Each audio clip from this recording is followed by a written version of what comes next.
hello, hello, hello. We're having all kinds of fun and games today. We're doing something a bit crazy. We're testing some multi-streaming in different formats. We're vertical on YouTube. We are horizontal on YouTube. We are on LinkedIn. We're on X. I don't know what we're doing. We're testing some stuff today. We thought because it's Thanksgiving and some of our American friends will be getting ready for the big meal of the day, we thought we'd start a little bit early today and just see what's going on. But we already have a couple of people joining us already. Hey, Florence, thanks for joining us. And hello, Ender, as well. Nice. From all the way from Vietnam. Let's get Mr. McKenna on because Martin's been messing around with Crisp. And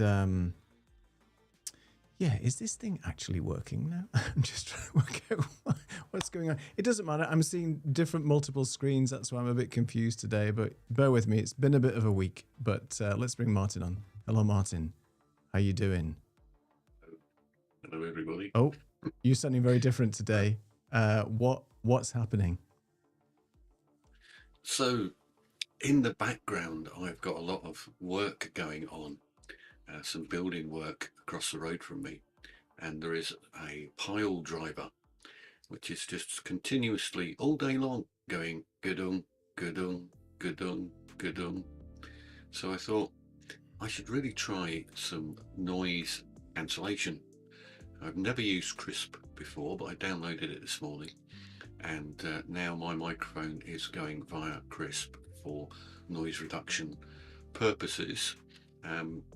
However, it didn't seem to want to work with my normal Focusrite SM7B Shure microphone. So I've switched to a USB smaller microphone, another one from the Shure range, MV44 Plus, I think it is. Tiny little microphone. But it's direct USB one, and Crisp seems to be happy to take my microphone feed from that and put it in via Crisp, and it does sound like it's removing the background noise. What I might do in a little bit is switch back to the Focusrite microphone to see, so that you can see the difference between the two microphones, or hear rather than see. Yeah. But of course, in the actual real world background at the moment, I can hear that the banging is currently stopped, which is bound to do, isn't it? It's going to be going all day long, apart from when I want to demonstrate. There's a lot of noise in the background. So when it comes back, probably it's lunchtime or something, and they've knocked off for lunch. But I'm interested to hear viewpoints from those of you who are watching from whatever platforms we happen to be going on. Whether my audio is coming across crisp as it should do and clear. Neil thinks it's quite a different sound. Very to different. What he's used to hearing. Yeah. And I'm not monitoring, not doing in-ear monitoring or anything, so I can't tell the difference. It's a lot different. It's fine. It's fine. It's okay. It's not your usual radio self, but obviously with all the noise that's been going on in the background, you need something. And we were experimenting today with a number of different things. We were multi-streaming at different platforms. We've got loads of people who've joined us as well. So maybe this is an interesting time to join. And thank you for everybody who's joined us in the US. I know it's early for you guys, and obviously you must be prepping tons of food and things like that. So let's say a few hellos to people first of all. So Florence is saying, Neil is vertical. I am.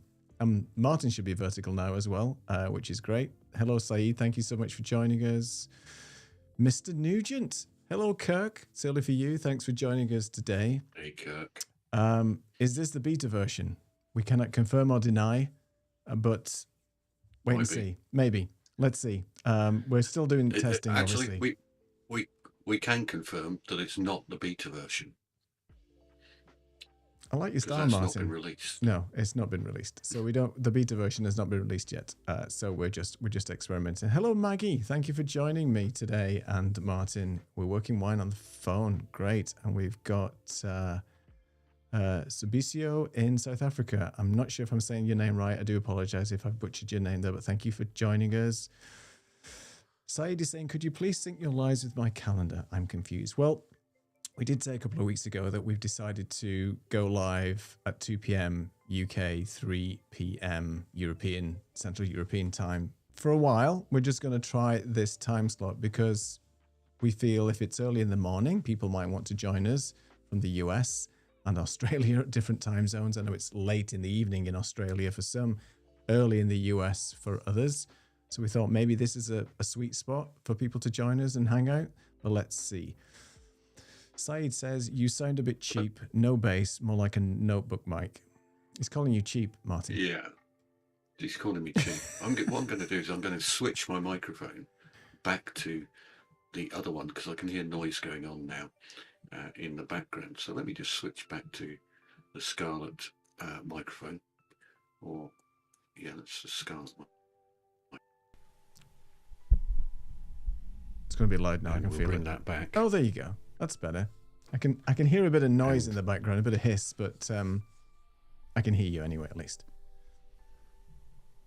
Yeah, so now Crisp is telling me, hey, why don't you select me in Ecamm Live? Because I'm currently not removing the background noise. So can you hear that in the background?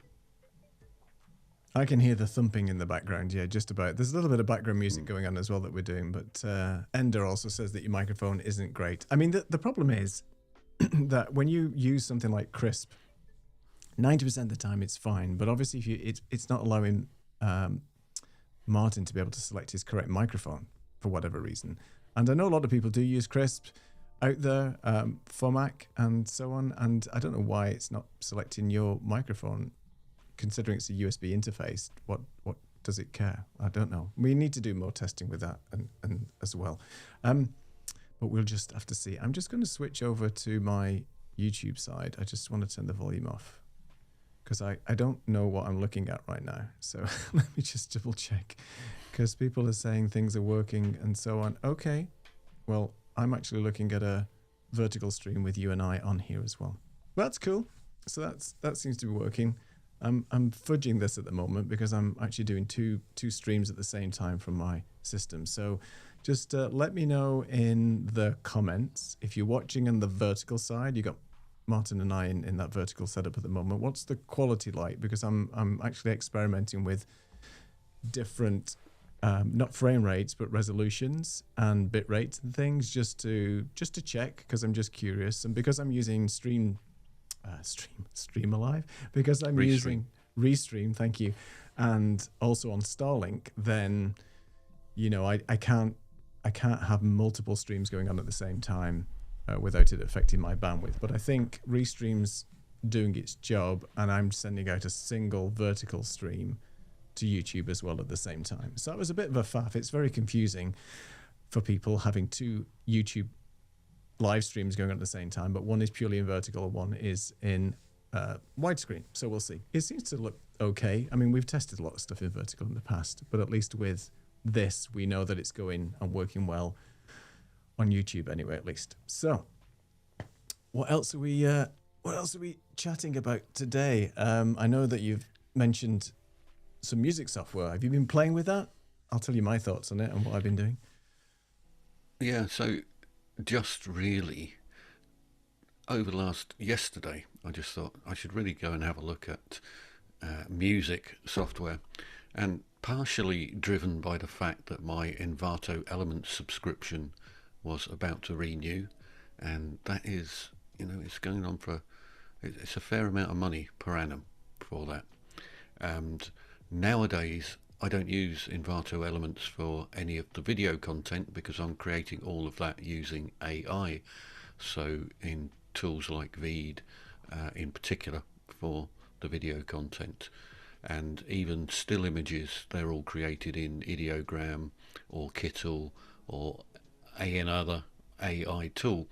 So I thought really I should look at AI music as well, because it's pretty difficult when you're searching for music tracks. There's just endless amounts in Envato Elements, which is good and bad, but the bad news is you have to pick them all the time. So I thought, let's have a look at the AI music creation tools. And the first one that popped up on the list was Suno, or Suno, depending on how you pronounce it. So I thought I'd go and have a quick look at that. And you can more or less just prompt it with a description and it will create a music track for you. And I've then dropped that into a video clip just to try it out, and you can shift the clip around and fade it in and out in Veed to sort of match what I want. And it worked at a basic level, it worked very well. And the interesting thing for me is it's creating music which is royalty free, and it's not going to get you a YouTube strike or anything like that. And I can tell it that I want to have a 1990s acid house TB303 track with a hint of ska, and it will then produce exactly that. So I've not really gone any deeper than that, because what I really want to do, I mean, the ideal workflow for me is that I create my video clip, and then I can just match, in particular, the duration of a audio clip to it, but also potentially to match other bits and pieces within the video as well, and move the audio elements around to match the video. So I'd like to play about, but I mean, at a very basic level, it's just about getting a short musical track, because a lot of these videos are 5, 10, 15, 20 seconds long, and audio tracks tend to be like 3 minutes long. So you drop in an audio track, and just as it's starting to build up, your clip's finished. So I need much more punchy short audio clips to match in with the punchy short video clips. So I haven't tried anything else. Suno came top. I think 11 Labs was appearing there, but I've not looked at that at all. But I know that Neil is more of an audiophile than me, so perhaps he can give me a few hints and tips. So, yeah, interesting. So I got some comments around that as well. So Maggie was saying, Maggie's a musician. She's a singer and performer, and has been doing that work for, I don't want to say how many years, Maggie, but it's been a while. Let's put it that way. And so she's recently ditched Envato Elements too for music and stuff. So I'm a musician. Well, try to be a musician. Been writing music and creating stuff since I was about 12, something like that. And I've got a bunch of old songs that I've recorded over the years. And because Suno has been getting better and better with some things, I know a lot of people use it, and there's been some controversy about Suno because there's been a number of bands, I say bands, that have been on Spotify that are purely AI-driven music that are getting really good reviews and followers and things like that. And it's purely, that band doesn't exist. It's just a prompt that's been thrown into the likes of Suno and then generated this sort of country laid-back folk type music or something, which is interesting. And I've listened to some of it, and it's quite interesting because these programs learn only it's only got a certain library to learn from, right? So from a creativity perspective, it only knows certain frameworks and sort of settings in terms of sort of music capability. So I think in some respects, creating the music just by using prompts on Suno is quite limited. But what I did is I've taken some of my old audio tracks, some mixes that I've done in the past, and decided to throw that into Suno and just say, give me a different style with this. So it's basically taken my song, which is weird to hear, and then turned it into a completely different genre. So I write sort of sometimes moody pop, whatever it might be, and it's turned it into some sort of, country and western song. Something like that, or a thrash metal, or anything that you can sort of think of. It'll change this, but it gives you a different perspective on the music. So if you do want to put it into the genre that you've actually written, then it is interesting because it actually then gives you inspiration and different ideas. And then you can export the stems, the actual individual tracks, out of Suno on the piece that it's created for you. So you create this AI piece of music, maybe based on your original piece. You can then export the different tracks, so the bass, the guitars, the drums, the keyboards, whatever. And then you can remix that with your own vocals on top. So I think the creativity is endless in terms of what you can potentially do with that as well. And I think it's interesting what you can potentially do with it. So I think for creating copyright free music, and that's another little bit of controversy. Because there's some similarities with some of the music in terms of when you're generating this music, does it sound like something else? But I think what you want to do is you want to have like background music and other styles of music so you can actually use that for your own video content. So if you're creating AI content, you're basically wanting to create music to support that. Is that right? Yeah, that's right. And I mean, I saw them doing a couple of interesting things in the demo. So, for instance, the guy was singing, inverted commas, a little melody, not particularly well, but that didn't really matter, because what he was wanting it to do was to take that melody and then convert it into another instrument. So let's say, I can't remember whether it's violin or keyboards or whatever, but he sang the melody and then it played it back on the keyboard as a melody rather than his vocal. He didn't want to use his vocal at all. He was just, I suppose, giving it the idea of the melody for the song that he wanted. So I thought, wow, that's pretty incredible. Yeah. That he can more or less mumble it, and then it played the piano back to him for whatever he had hummed, mumbled into the mic. That was fairly amazing. And he had 3 or 4 different versions of a track, and he was swapping around the drums and grabbing them off one track because he preferred it to the other track that he'd got that was a similar version. And so the whole mix and match element sounded really interesting as well. So as you've just indicated, if you could do 2 or 3 versions of your own song and then say, actually, let's try the drums from the ska version along with the R&B vocal or something to create a different genre entirely that nobody has heard of or wants. But you could go down that route if you really wanted to. Yeah. Like I've done a ska techno TB 303 acid house crossover just to see what it came up with, and actually I quite liked it. So. Well, and it's weird, right? So because you think, oh, this is never going to work with this particular song or this particular style, and sometimes it just sparks some inspiration and creativity. Lots of comments have been generated by this, so let me just go way back. So I did ask a quick question about the stream quality. So Saeed has said that the quality in the phone looks great in vertical, but on desktop, when it's closer up, the quality is lower. Yeah, because I think I'm only streaming at 720p right now. You can do 1920 by 1080 and then 1280 by 720, or the other way around because it's vertical. Then that's what it's set to at the moment. It's set to the lower resolution. I didn't want to blow my machine up with this first test, but I will be doing some more as well. Ender was saying that before the AI boom, in the teaser, was the leader in AI avatar videos. I wonder if you ever heard of them. Yeah, they were around at the beginning, weren't they? Have you heard of them recently? Are they still around? They were focusing very much on training videos. So you have an AI avatar that does training videos for you, and that seemed to be the route that they have travelled down. But I think the difference there is you could put in much longer scripts for their avatars than you can do on a lot of the other AI tools. So Veed, for instance, will do a character to lip sync off your own voice, but it's 30 seconds you get in Veed.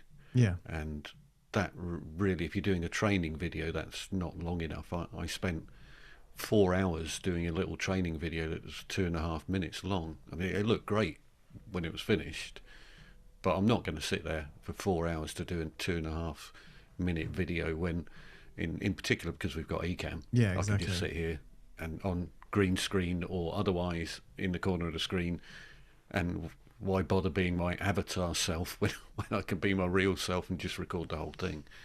So there are pluses and minuses for those tools, but certainly I believe they were going down the route of stick all the training material in and we'll create a script for you, and that's all done with AI, and they can improve the script, and then you can choose your different AI avatar, And one of the other things they could do as well is to allow you within the script to actually put in brackets different emotions.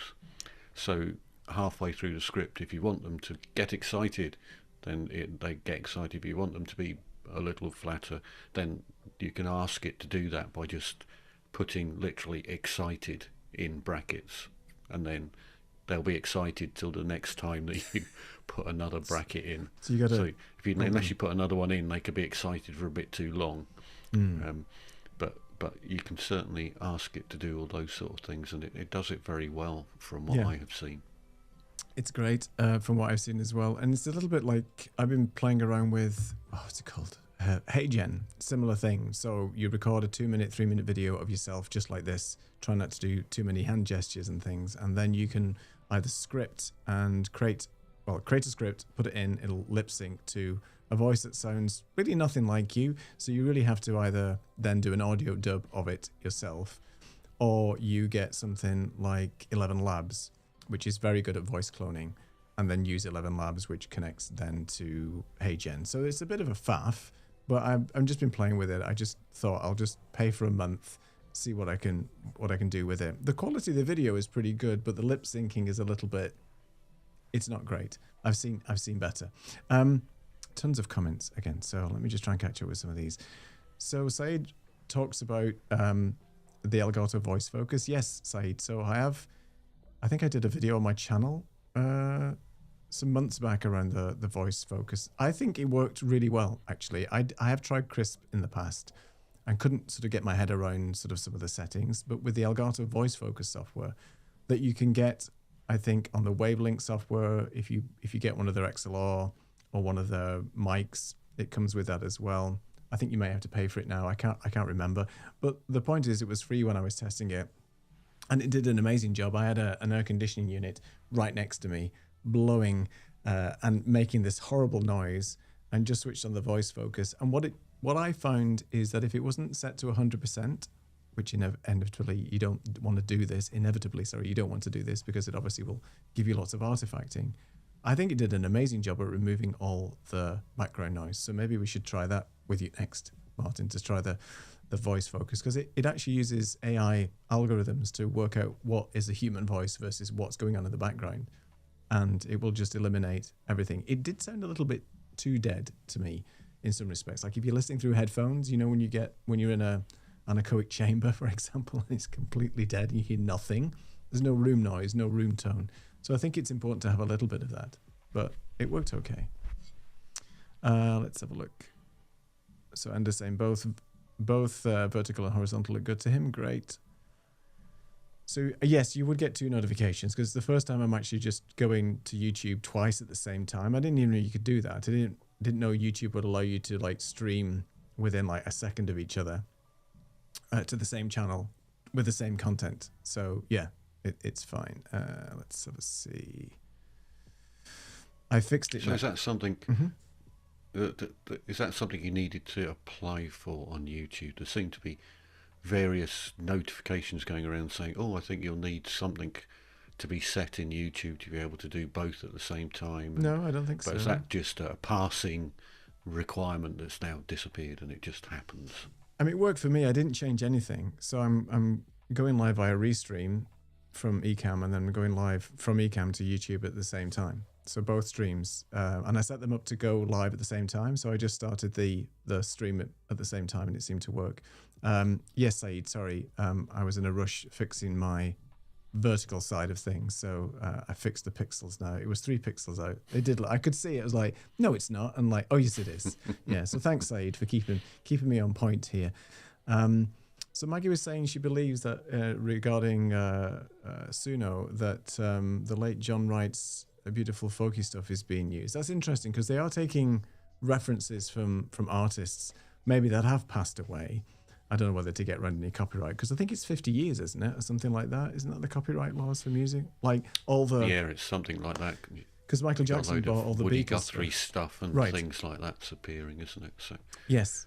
Because didn't Michael Jackson buy all the Beatles back catalogue or something? Because it expired. I think he did. Something like that. Hello, Dean Home One. Thank you, coming from North Carolina. What gear are you using for the stream? It's a mixture, but effectively the platform that we're using to stream from is Ecamm Live, which is a Mac-only software, but you can do similar things in Meld Studio and OBS, of course. It's just that we're Mac users, so that's what we're using. And a mixture of Restream, which is a multi-streaming platform, and Zoom, which is how I'm bringing Martin in as a guest into the production. Oh, you can focus on the content now. Okay, well, thanks for that, Saeed. This is great. Yes, it is Ecamm, indeed. You're right. So Saeed's asking, I use NVIDIA Broadcast. It does an awesome job with my sound removal and voice focus, but PC only. So that's relying on having the NVIDIA chip, the graphics card in your machine, I think, right? Yeah, the card, isn't it? Yeah. I think so. Okay, cool. Oops. Alexa's going off in the background. I have to be quiet. I don't know how she got that prompt from me just saying that last sentence, but there you go. So anyway, I know we went around a lot there about Suno, but I have been playing with it and I do find it very interesting. So what's your sort of choice then? Are you going to ditch Envato and look at something else now? Because Envato's quite expensive, right? Monthly payment. It's like 30 months. Envato's quite expensive, but it did give you a lot because it gave you all the graphics and the video and still images and various versions, so from photographic images to cartoon-like images and things like that. And one of the things that used to be annoying about it was you would say, right, that image looks good. Oh, show me more from that artist, and they'd have 3 or 4 images that look quite good. That's you bringing up your black box again, Neil. It's a shift. It's a shift button. What does that come from? I need to disable that. Sorry, that's very a keyboard annoying. Shortcut, maestro. But it would give you a collection of 3 or 4 items that look the same, and you would think, oh, that's great. But what I really need is, one with a microphone in, or one with a speaker in, or so, and it wouldn't have them. So despite the fact it had got 10,000 different images, you would only find 4 that matched what you wanted to do. But now I can go to a tool like Kittle, drop in 1 reference image and say, give me a matching set, and it will give me 6 images based upon whatever I put in. So a telephone, a microphone, a monitor, a car, a dog, a cat, and it will match the images perfectly with my reference image, meaning I no longer need to rely on the image side of things at all. And then the video side of things, much of a muchness. It's nearly all the same. The only thing which AI is particularly useless at the moment, it would appear, is creating looped videos. So if I want a looped video for a background, which I quite often do, then AI doesn't seem to want to do that for me at the moment. It's just the way it works, but I'm pretty sure there will be a tool out there that will allow you to loop videos sooner or later, because in Veed at the moment they've just introduced new AI transitions so that you can put clip 1, transition, clip 2, and it will do a fancy transition between them. So presumably I could then take clip 1, put it on the end and do a transition, and then do another transition, and it should in theory create a looped sequence then of multiple things. So I need to try that out. But other than that, Envato didn't keep up quickly enough with everything that was happening with AI. Just lately they have introduced some AI stuff, but I think they missed the boat, and that subscription's gone.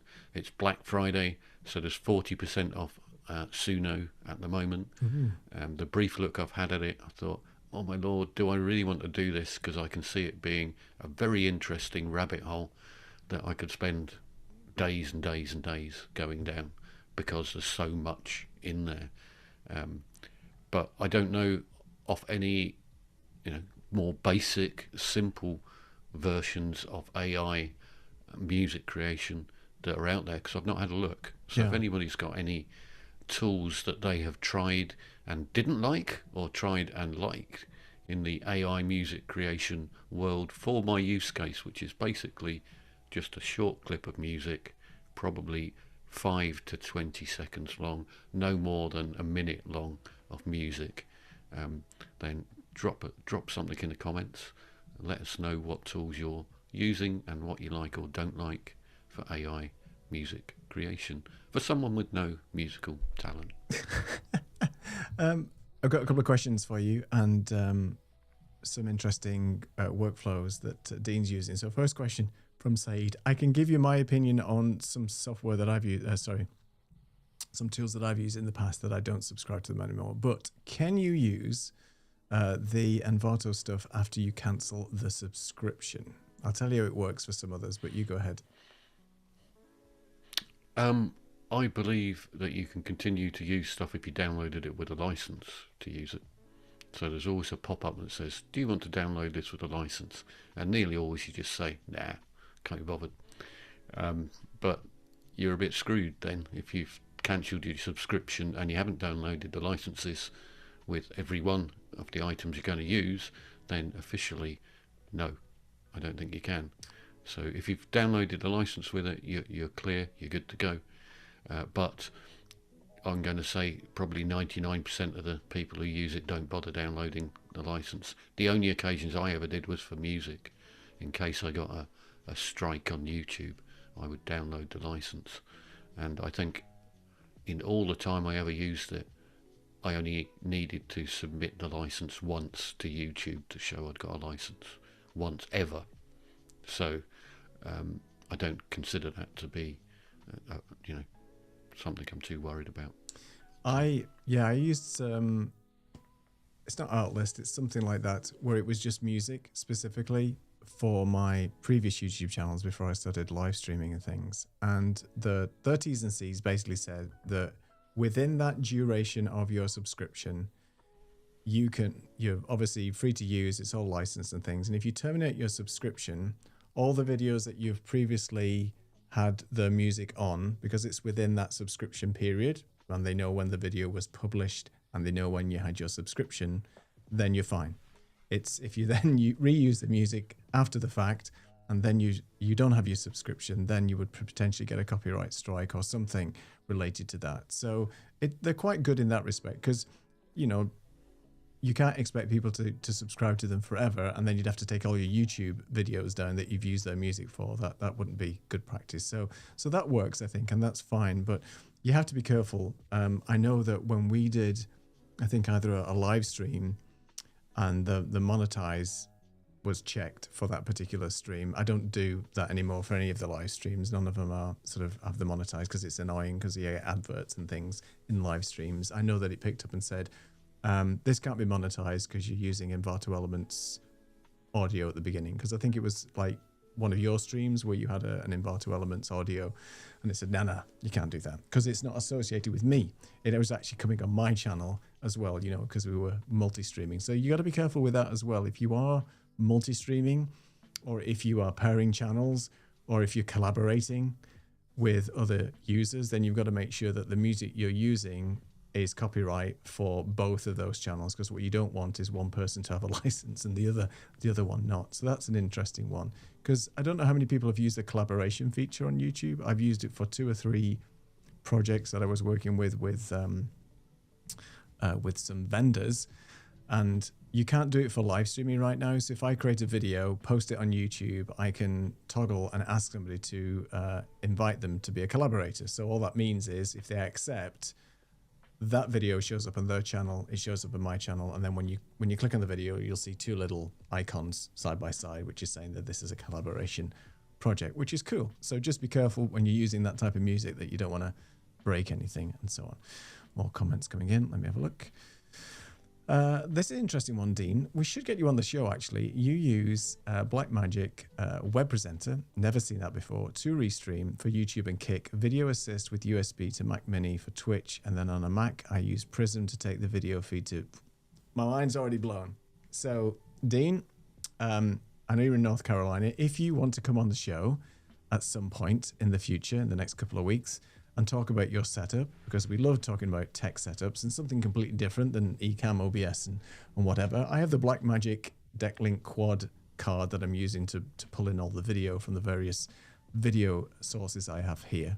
which has been phenomenal. Never had a problem with it. But I'd love to know how you're setting all that up. So if you want to come on the show, let us know in the comments, and you can get in touch with me either on Instagram or LinkedIn or whatever, and we'll set up a time and come on the show. And if this time works for you, that would be great. Love it. Check out the Payout B from Jones. I use it, the Blackmagic, sometimes really good for playback, like Playback Pro, MIDI or Hyper Deck, but for 40 on a Raspberry. Oh, so you're using it on Raspberry Pi or PC. Wow. Okay. There's some tech stuff there that I'm not familiar with, so I'd love to learn more about it as well. Saeed says, Marika, I tried it for creating a song, including lyrics. Okay. I've not heard of that before. That's cool. The license you mentioned is just an extra step, not extra cost. Yeah, so you download the license based on the tracks that you're using, is that right? Just like a click and then you download it? Yeah, so it's like a text license file or something, yeah? Yeah, I mean, if you're the sort of organised person, then you can download the license for every single thing that you download, and you, I suppose, file the license next to the image or the video or the clip of music, and then you're good to go. But I can't see. It's a bit like, do you accept the terms and conditions? Yes, without reading any of them. Of course. It's a bit one of those ones. So. Dean's also asking, Dean's a tech wizard here, have you also tried Whisk AI for video with Talking Head and Sumo for instrumental? I've heard of Whisk, but I've never used it. Have you played with it? I've heard of it. I'm sure you've mentioned this before. I haven't at all. No? Okay. Yeah, I mean, there's so many different tools out there that really you need to pick one and focus on it and dive into it fairly deeply. And I chose Veed because it's got multiple different, it's got an AI playground for video generation, it's got talking head capability, you're able to stick in effectively an avatar and get it to, I had it speaking through a frog and all sorts of things, so it's not restricted to just your head. So it had those, and it had a bunch of other stuff that looks interesting, but in my opinion doesn't work as well. So there's some slide to video stuff, there's some reel creation for mini reels that works really, really well, but it just wasn't what I wanted to do. It will create magic little clips between different elements of your own video for I don't know, somebody working in an office, somebody fixing a car, and it will show a little clip in the middle while you're talking and blend those in perfectly. If that's the kind of reel that you want for advertising somewhere or other, then it's brilliant at doing that. It's just not something I want to do at this moment. But I think it's got some product mock-up and things like that coming along, and other stuff as well. So it gave me a big enough area to explore and has kept me busy, and I'm happy with what it does because it now pulls in from just about every AI render model that you can think of. So it will pull in from Kling to the Google to Nano Banana, everything's in there. And for image creation and for video creation, they're all in there as options. Some are more expensive from a credits point of view. It all works on credits than others. So some of the more advanced Google versions now are like 1,000 credits to do a render, whereas a Kling one's 140 credits.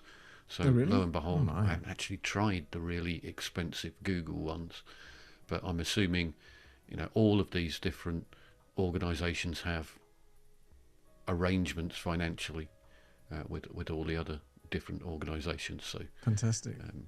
Hey, there you go. Let me have a look. Lots of comments.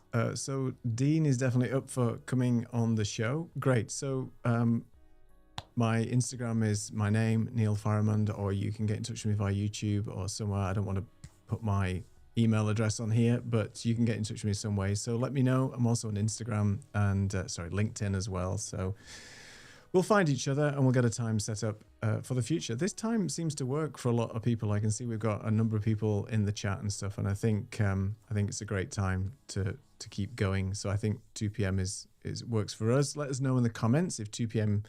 our time that we're streaming right now is good for you, because it sounds like a lot of people are sort of just waking up and hearing the dulcet tones of Martin and myself. So why not? So Bob's joined us as well. Hey, Bob. Thanks for joining. So the big problem is when another platform comes online next year, it picks up your whole podcast series. Then all the copyright flags pop up. Oh, wow. After I had terminated the account. That's interesting. So if you're like migrating from one, are you talking about when you're saying podcasting, you're talking about like when you're syndicating from a different platform, moving maybe from Spotify to, let's say, Riverside or some other thing like that. That could be a problem. I wonder how you get around that, because obviously if you paid your licenses and paid your subscriptions for that various music, I'm wondering why they don't sort of honor that. That's a big problem though. So maybe, yeah, I don't like the sound of that, especially if you're trying to move across from different platforms. So go ahead. And it may not be intentional either. It might just be a workflow thing that, they've got a workflow to check for things, and the workflow kicks in, it checks for things, and it finds a load of problems, and therefore they need to have a look at their workflow to say, oh, here's another step that says, hang on, Bob's come from Riverside, and he's now on our platform. Has he, is there any problem with bringing that over or not? Right. So I think it's more likely to be a workflow issue that the new podcast supplier has not thought about. Because I've got it, for instance, I moved my broadband from Virgin to Sky. That was the plan. As it turns out, Sky, despite telling me I could have their broadband, the engineers arrived to install it, and there's no boxes in the street. So short of them digging up the street and putting cables down, I'm not going to get Sky. However, the workflow's all broken because I've sent the box back under request, but I am continuously now getting hounded by Sky for telling me that I'm overdue on my account, which was never opened, and they're fining me all sorts of different money left, right and centre, and my service is about to be removed. Well, I don't have a bloody box, you dick. So their workflow is broken, and they have multiple workflows which are not connected properly. Sounds like it. Yeah. I only say that because I was in IT and we did a lot of workflow stuff in the products I used. It's not difficult if you get it right. Right, that's the thing. No. So Wayne says, how easy to produce the show in the dual stream? As easy as a single layout. Can't go into detail yet, unfortunately, but needless to say, it was pretty straightforward for me to set this up, even though I did get the sizing of the boxes incorrect, and Saeed basically pointed out that I need to maybe frame those a bit better. But other than that, it was pretty straightforward. And there will be some tutorials and some workflows coming up to let you know how about to set this up. But obviously, testing things, there's a few, not teething problems, but obviously there's things that we find out when we're working through these programs and just testing stuff out, and that's why we're testing it today. So it's the first time I'm actually testing this live, and so far it's been very good. Saeed says we lost him at organized. Did we ever use the word organized? I don't think so, but anyway, so Ender's asking, did we hear about the reboot of Vine? Who remembers Vine? I remember that. So Divine is currently in development, backed by a former Twitter CEO. Is that Jack Dorsey? Because I heard that Jack Dorsey was playing around with potentially using or re-energizing Vine. My goodness me. That was the social media precursor to, what was it? I can't remember where Vine was being used primarily, who had it originally. I forget. There's so many of these ones. Thank you, Dean. So I'll catch up with you on Instagram later, and we'll catch up. This is a good time for Asia. Great. All right, that's good stuff. Bob says he had an account with Artlist and Epidemic. That's the one I used, Epidemic Sound. And then when YouTube dragged them all across, they were starred podcasts and the copyright issue started. Yes, so that's an interesting one. So because obviously YouTube has got the ability to import your RSS feed as a podcast now, because they've got their own podcast section. So then that's a bit naughty. So then YouTube just decides to flag you as a copyright strike. That's not right. Yeah, don't know how to get around that. Well, I hope it. And then there's more. And then Spotify started doing the same thing when they came online. You can't win then, right? Because you pay one license and one subscription, and these subscriptions aren't cheap, right? So then, yeah, interesting. Not good. Sharks don't swim backwards. Once a workflow has started, there's no going back. Good point. Yeah, he's right there. Yeah, definitely. Right, any questions or comments, thoughts for us? Obviously, I think this time is working well, so I think we're definitely going to stick to this time. So Saeed is going to be 3 o'clock Central European time from now on, for the foreseeable future anyway, because I think it's working well and so on. Dean says YouTube used to support multi-cam collaboration back in the day. Do you remember? It was brief. I don't even remember that, actually. Multi-cam collaboration. So you could bring people in on a live stream using like the YouTube studio, you mean? I've never seen that. Maybe either before my time or before I started live streaming. I mean, I've been a YouTuber since 2015, maybe even before then, but never seen that before. Have you seen that, Martin? No, I haven't. No, I haven't. Not in.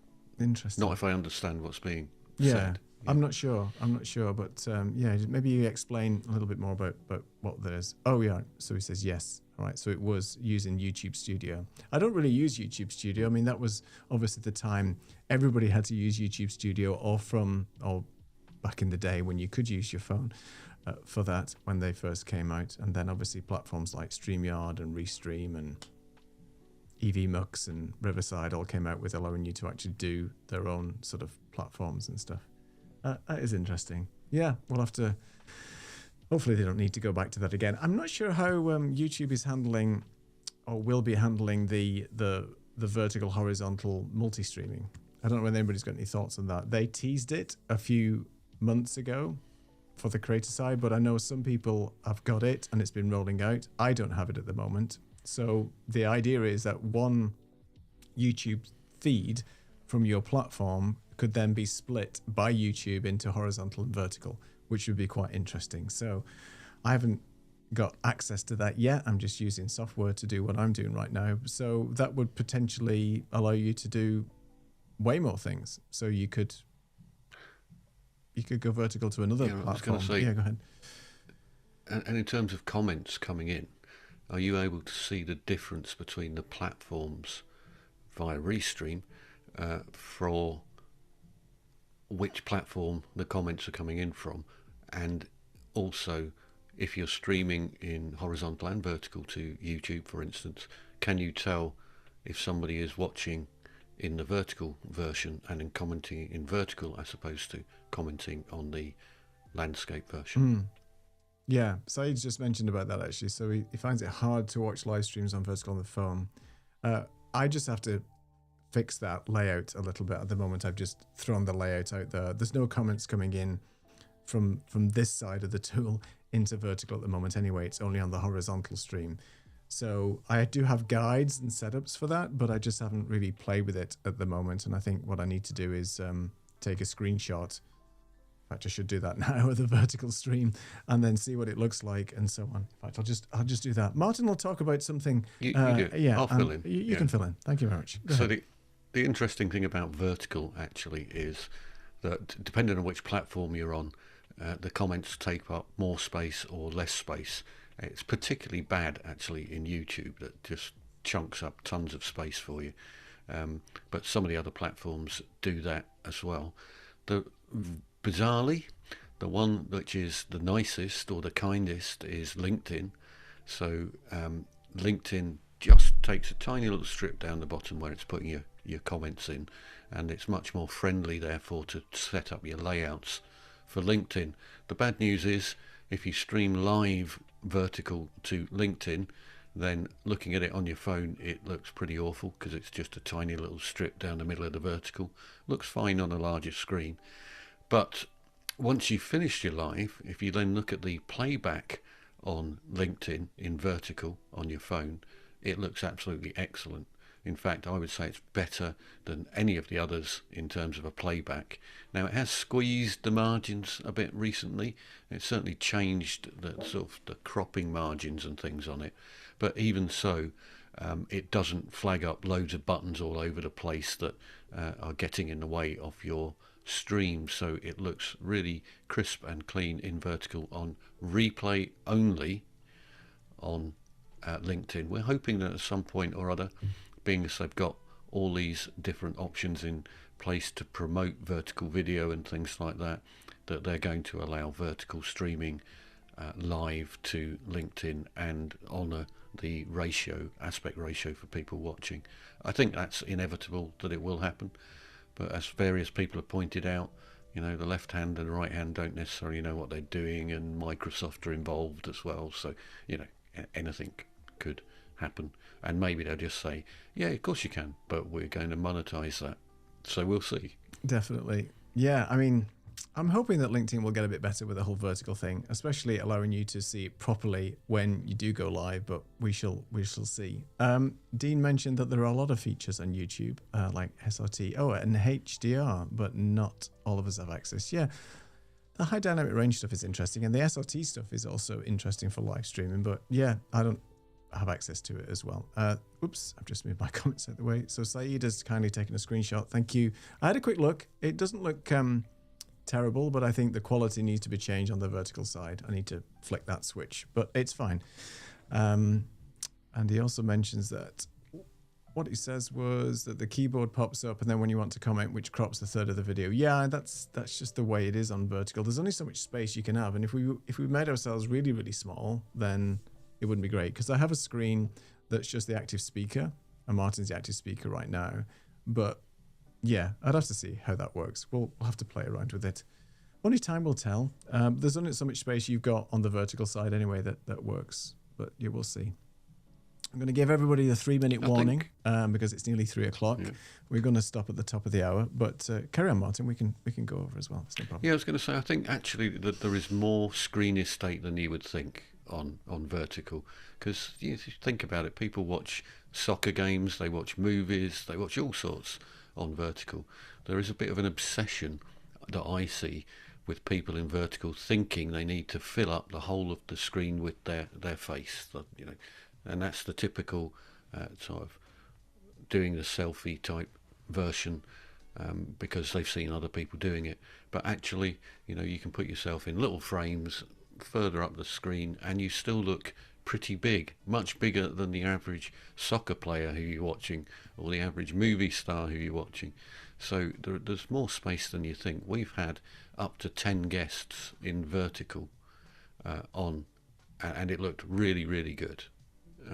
Yeah. So, you just need to decide where you position them and have maybe one large box, which is your active speaker, and then 9 smaller boxes for you to be able to see, oh, right, it's plenty big enough to see that's Neil, that's Saeed, that's Matt, that's John.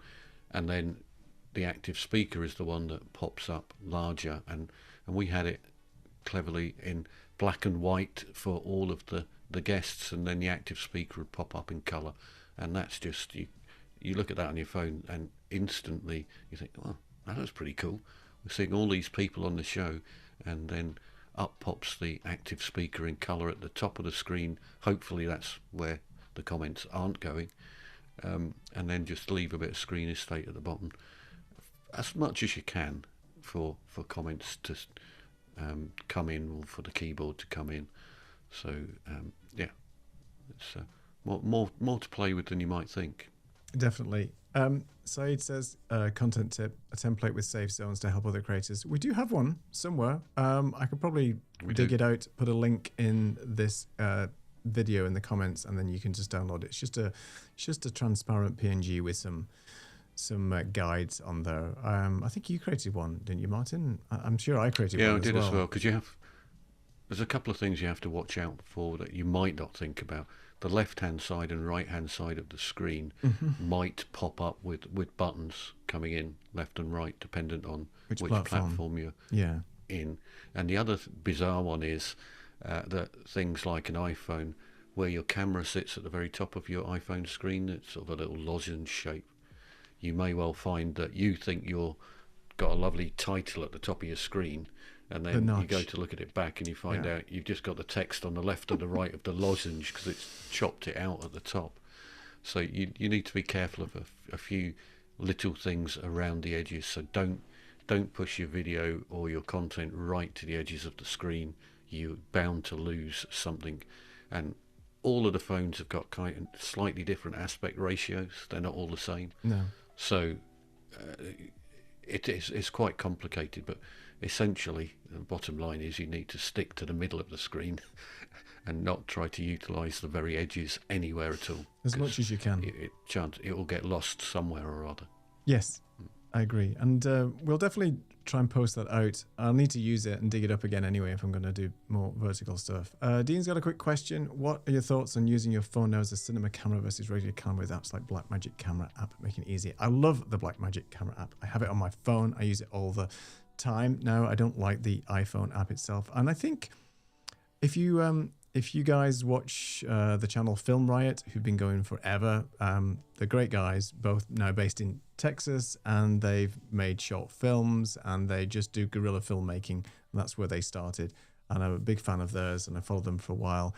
They've recently done a couple of sort of tutorials on using the Blackmagic app and then using the iPhone, because now you can shoot in RAW. I mean, the files are ridiculous. You do need to plug in an extra hard drive to your phone in order to cope with the actual file sizes of ProRes RAW. But either way, it's a great app, and I use it as well for testing. I don't have the RAW capability on my phone, but I do use the Blackmagic app, and I think the fact that it's got all these controls, just like standard cameras, because I'm from a sort of video background as well, I just love the fact that you can use it and the flexibility you have as well with it. And if you remember the 28 Days Later film with who directed that now? The name escapes me, the director, the English fella.